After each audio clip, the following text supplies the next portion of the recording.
Alright, everybody, welcome back to the SummerSlam edition of your WWE Week in Review. My name is Easy E, and without any more delay, let's get right into the results from night one of SummerSlam. The opening match of SummerSlam was the women's title match between champion Liv Morgan and Queen of the Ring Io Sky. Liv Morgan eventually defeated Io Sky and retained her championship after a crazy finishing sequence to the match that included a wild code breaker that led to a reversed oblivion by Io Sky, only to have her own move reversed into an actual oblivion, allowing Liv Morgan to take the pinfall. We then had the 3v3 match between the Bloodline and LA Knight, Royce Keys, and Solo Sikoa. This match was everything we expected it to be and had some fun moments as well as some jaw-dropping moments. In the end, we got to see LA Knight finally get the pin on Jey Uso to take the victory. After the match, LA Knight and Solo Sikoa hugged in the ring, hopefully solidifying Solo as a babyface. This match was followed by possibly the most anticipated match of the entire weekend. We had Gunther facing off against Nick Aldis. Aldis definitely held his own during this match and proved that he does in fact still have it. Aldis had the full support of the crowd, however, it was not enough as Gunther was eventually able to lock in his backpack sleeper hold, which caused Aldis to tap out. After the match, Nick Aldis received a standing ovation from the crowd. Truly national treasure. Another 3v3 match was set to follow, and we saw Fatal Influence versus the Bellas and Paige. This ended up being an interesting match, not so much for what happened during the match, but what happened after the end. Jacy Jayne would end up pinning Paige to give Fatal Influence another victory.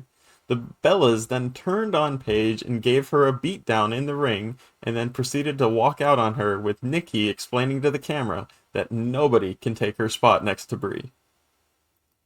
It was time for the undisputed title match set between Cody Rhodes and champion CM Punk. This match saw a little bit of everything, good, bad, and ugly.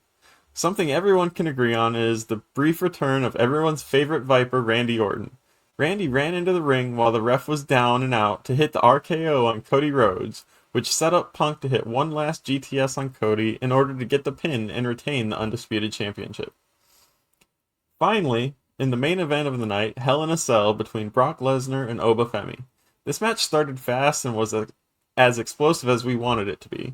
Both competitors wasted no time in trading their heaviest moves trying to end the match early. Brock tried pulling out all the stops, including ripping up the ring and the padding to expose the wood paneling of the ring and paying homage to his matches with The Undertaker. Brock hit Oba with a tombstone piledriver onto the exposed wood of the ring and tried ending the match with the dead man's pin. Oba managed to kick out, however, and would eventually hit Brock with one last strong fall from grace and take the victory.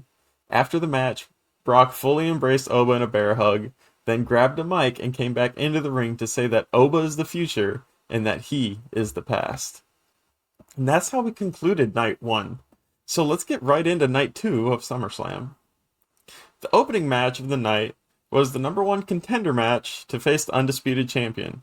Finn Balor and Sami Zayn went out to the ring with their full entrances. Then, before the match could begin, Nick Aldis appeared on stage in full suit and tie and said that he has been fully reinstated into his GM role. He then said that he was going to add a challenger to their match. Much to the shock of everyone, Gunther's music plays and out walks the ring general himself, who proceeded to shake Nick Aldis' hand, then enters the ring.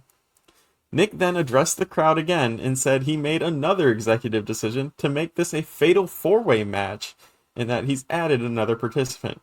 Everyone's favorite crash-out Canadian, Kevin Owens, makes his return to WWE after missing a year and a half due to his neck injury. Kevin took the fight to everyone while Sami Zayn watched in shocked disbelief. Kevin and Sami would have a very brief moment in the middle of the ring before starting their own fight. Kevin Owens would eventually take the victory after hitting everybody with stunners, then pinning none other than Sami Zayn. And just like that, Kevin Owens is now the number one contender to face off against CM Punk for the undisputed title. We then got the title match between Trick Williams and Baron Corbin.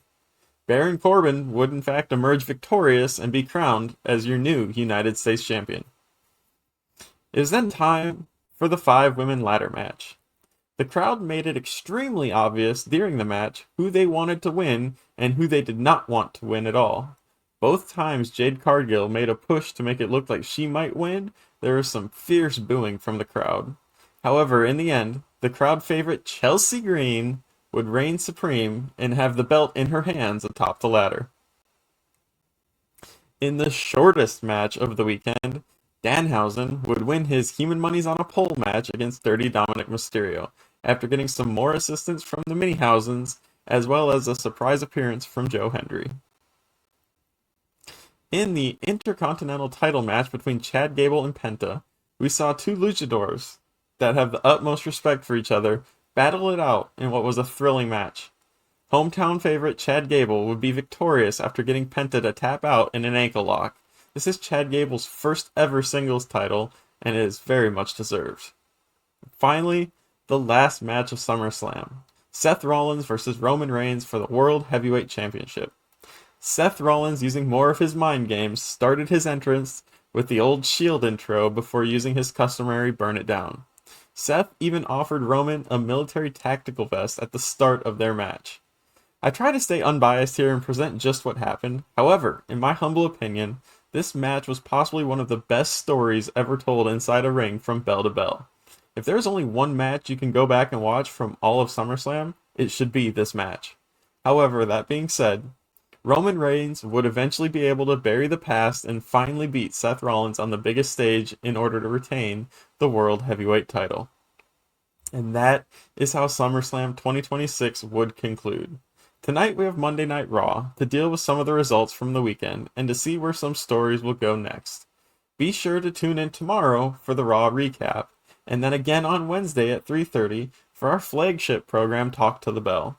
For now though, my name is Eazy-E, and this has been your SummerSlam Summary.